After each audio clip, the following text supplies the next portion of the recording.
Hey everybody, Shane Ireland. I'm here at the very, very end of PCA 2026. The bitter end. The bitter end. We hung back for the after hours party here at the Dunbarton booth. Here's a separate. You let me drink for the last hour and then go, hey, can we make a video? Like, really? Like, why the fuck did you mention this, like, literally? Like, when you first sat down? Because we're just catching up. It's the cameraman that wants us to do something. Oh, my God. Well, thanks for chatting with us anyway, Steve. Sounds like you guys had a good show, and yeah, there's a lot of new stuff. I think maybe at the top of my list I'm most curious about is the reformulated and repackaged Stillwell Star. Yeah, you know, when we launched Stillwell, it was a pretty innovative project. You know, no one had ever done that before, and taken the quality of pipe tobacco blends that you guys do at Cornell and Deal, and put them into a top shelf premium handmade cigar. When we launched it out of the gate, it did really, really well. But it became pretty clear after the end of the second year that customers really liked the aromatic with the sweet tip, and that customers really enjoyed the holiday releases. Yeah. And the other ones, not so much so. Right. And their sales just kept going down and down. So. And as far as pipe tobacco goes, that was the esoteric stuff. That was the super the Bayou and all that. Yeah. I mean, it was part of what made the project unique. But look, in the end, look, mine that was the favorite was the Bayou. Yeah. And it was the one that nobody bought. I mean, so there you go. Yeah. I still believe in the concept, and you have aromatic growing, and you have the holiday growing. And, you know, I started looking at the comments, you know, and what people wish they thought was, you know, one of them we did the next holiday in a smaller format. Yeah. That's something they've been asking for. Yep. One thing they've been asking for is they wish the aromatic was more aromatic. More pronounced, Yeah, a little more pronounced. Look, there's a limit that you can go to because you have construction combustion issues. Right. And I mean, if you want really aromatic, smoke a pipe. Right, I mean, in the end, this is a cigar. This is a different experience. Yeah, this is a different experience. So I kind of went back to the drawing board. I adjusted the aromatic one to hopefully make it more aromatic. Mm-hmm.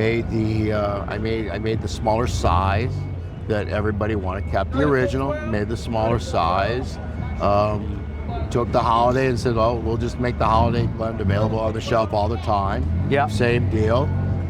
One, those original size and the smaller size, and then I just couldn't give up on English.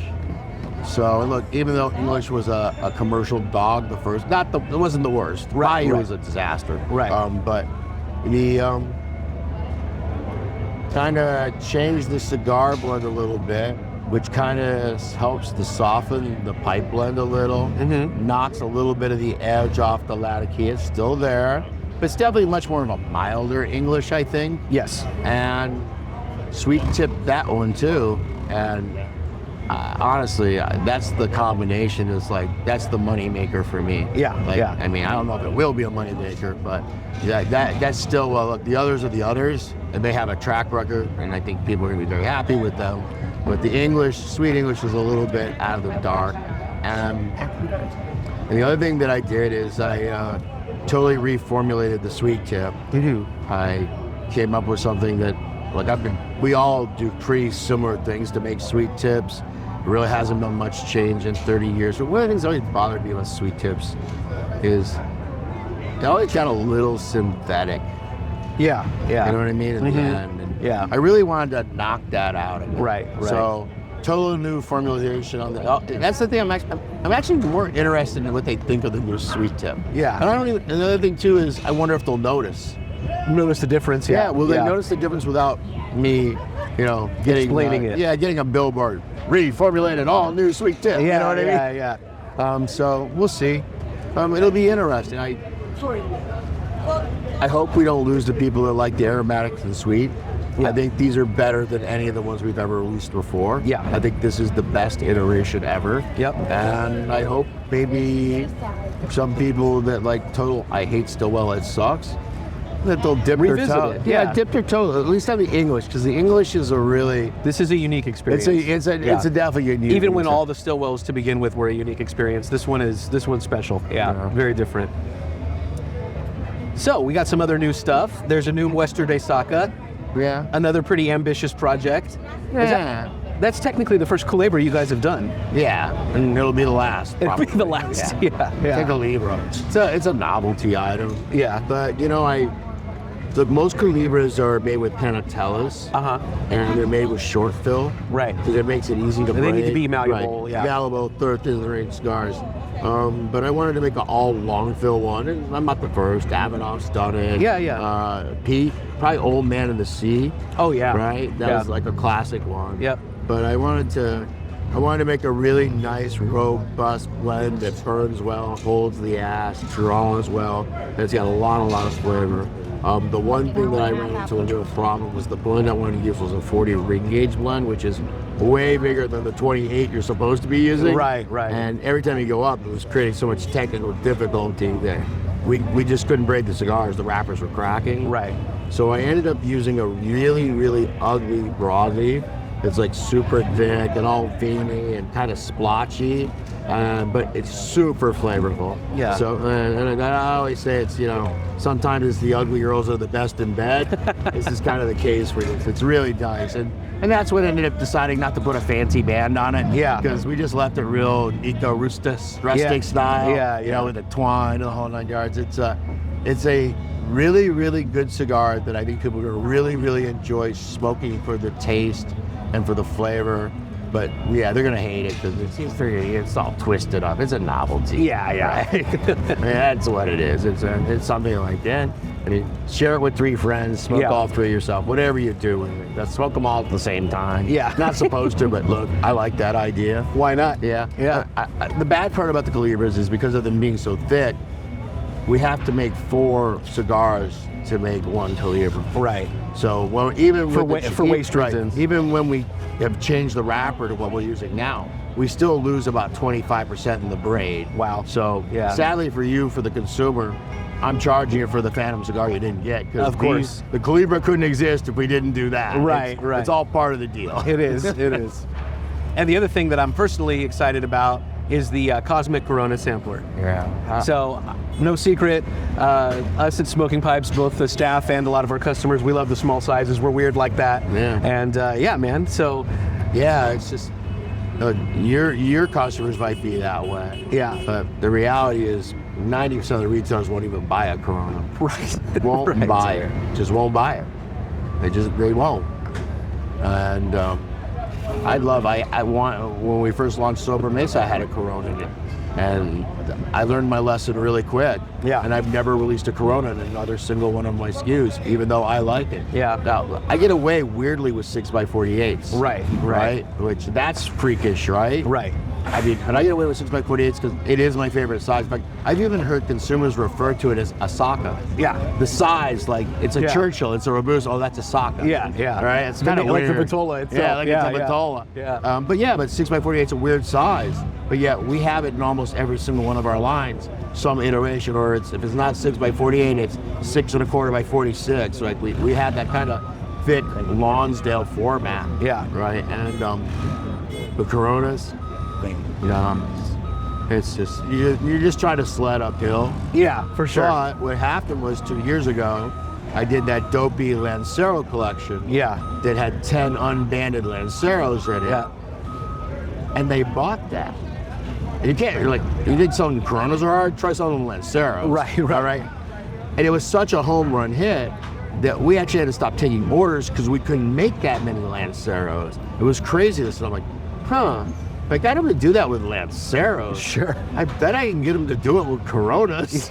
Right? I'm like, why not? Why right? not? Yeah. And, and the Corona's even sexier because you got Corona for Sober Mesa Salida, you get for Salida Red, you got for Sober Mesa Brulee Blue, you got a Nikkei Rita, just regular OG Blue, the you Tricky Chocolate, you get a Sin Compromiso Corona, and then you also have 2 other Coronas that were designed to be Muestra de Sakas that I never released because if I released them, it's like wasting a release because the retailers would buy so few. Right. I would literally sell about 25% less No, 75% less. Oh, okay. 25% of what you would in a That is in correct. a Whereas regular. if I did a Moesta release, like I guarantee you, the Culebras did way better Yeah. than if I had put a Corona in a Moesta box. Right. Because the Culebras are neat and goofy and blah, blah, blah. Yeah. Oh, there's a Corona. We don't sell Coronas. But by putting them in the sampler and also putting 2 of each. 2 of each is So there's cool. 2 of each. Yeah. Right? Yeah, it's like, okay, here you go. Here's your veggies, but I've covered it in cheese. Right? I think I can get the kids to eat this. Yeah, yeah. So, it's a win for me that likes Coronas. Right. It's a win for the consumers that like That are into it. Coronas. Yeah, yeah. And for these retailers, because it's got the cheese on the broccoli, it's going to work for them Goes too. down easier. Yeah, it goes down easier. So what else is on the horizon that you could talk about? Anything? That's a lot right there. No, we got the Sober Messy Tapanegras. The Tapanegra, yeah, absolutely. Connecticut shade. It's just a brulee. Yeah. Like it's a thing that so it all stemmed from a factory visit in Honduras in the 90s. I was there and I was smoking the Fuente between the lines, Oh yeah.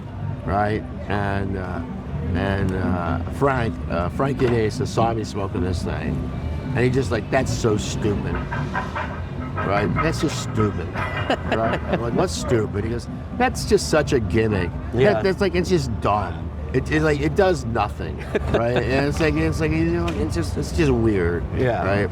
And he goes, and when they do all that thing with the lines and all the specialties, like that's bullshit too. But at least that bullshit's artistic. Right. It takes a talent. It takes a skill. Right, right. To lay It's craft, Two, it's to craft. lay 2 different color wrappers down at a pace of then just roll it along. Yeah.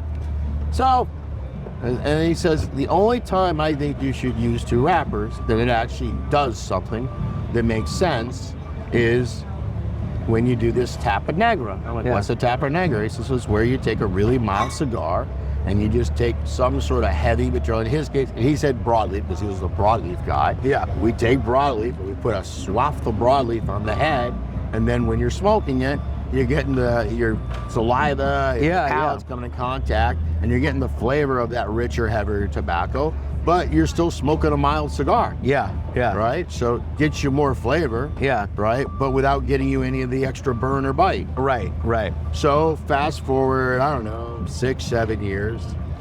I'm at JR Cigar, and we had this line. Lou wanted to make a limited edition cigar just to show how much bullshit it was.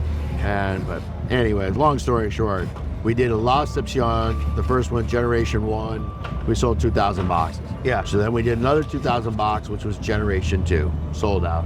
And then in the 3rd generation, I'm like, hey, Lou, let's do a Tapanegra. That'll be kind of cool, right? Yeah. We'll do a Tapanegra for La Excepcion. So we did the Tapanegra for La Excepcion, sold all 2,000 boxes, just like we did the other time. Yeah. But the difference was, we got so many people like, can I get more? Yeah. Can I get more? Can I get more?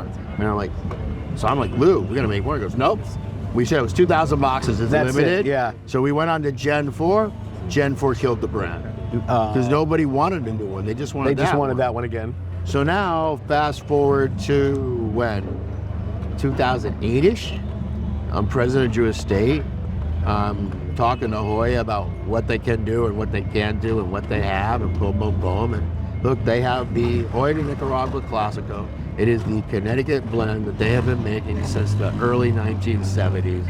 It was the blend that used to be the Cigar of the White House blend. Yeah. Right? But kind of tired. Yeah. Even though it sells really well internationally, it just wasn't selling well in the United States anymore. I said, well, hey, this is like a perfect cigar to do a Tapanegra on. Yeah. So I told him what it was. I said, you know what, let's call it Cabinetta. We'll put it in cabinets and we'll do this. So they made the Cabinetta, which was a Tapanegra. Right. And you know what? They did a packaging change on it, but that brand's been on the shelf since, like, they still sell Cabinettas here, Yeah. 16 years into the future. Yeah. And look, Brulee is the perfect cigar to do it with. Yeah. And man, people go, oh, that's like, he was copying Hoya. Well, Yeah. first off, that was my idea, Hoya. And they were copying the thing we did at JR. Yeah. And I got the idea from a guy in Honduras. Yeah. And I don't think Frank came up with that in a fever dream. Right, But, right. Let's get real, people. It's Yeah. we roll weeds into a tube. It's all brown. Yes, around. exactly. Nobody's inventing anything. Yeah. Like, oh, I have a chubby unicorn that looks like a flying pig. Well, you know where the flying pig came from? Came from a salesman catalog from 1895. They had the flying pig in the salesman catalog. Yep. Everything's been done. Right, we're not reinventing the No, wheel. no. But here's the thing. This is a brulee. Yeah. This tastes like a brulee in your mouth. That's a caminetta. Yeah. Now you Different might like blends, yeah. you might like that better. Yeah. I get you there. But they're two totally different things. cigars. Yeah. So yeah, and we did that in a Toro and like a 5 5/8 by 48. Nice. Yeah. And Nice. then we added Briad. We has mailing and kind of stuff. Last year we launched Fritanga, a slightly more spicy version of Red Meat Lovers. We just put that blend this year in the beef stick too. Yeah. So now there's a spicy beef stick. Oh, nice. Yeah. Nice. Well, Steve, thank you so much. I'll let you get back to it since we came over here practically at 8 p.m. Look, and we're going to get forklift out of here pretty This soon. is the end of the show. There's candy on the desk, dirty ashtrays. We're sitting here drinking. It's a wee bit of a mess. Yeah, but you know what? This has become a touch of a tradition for us, and I definitely don't mind it, even though, yeah, the crew probably wants us out of here. Cheers anyway. Thank you. Cilantro.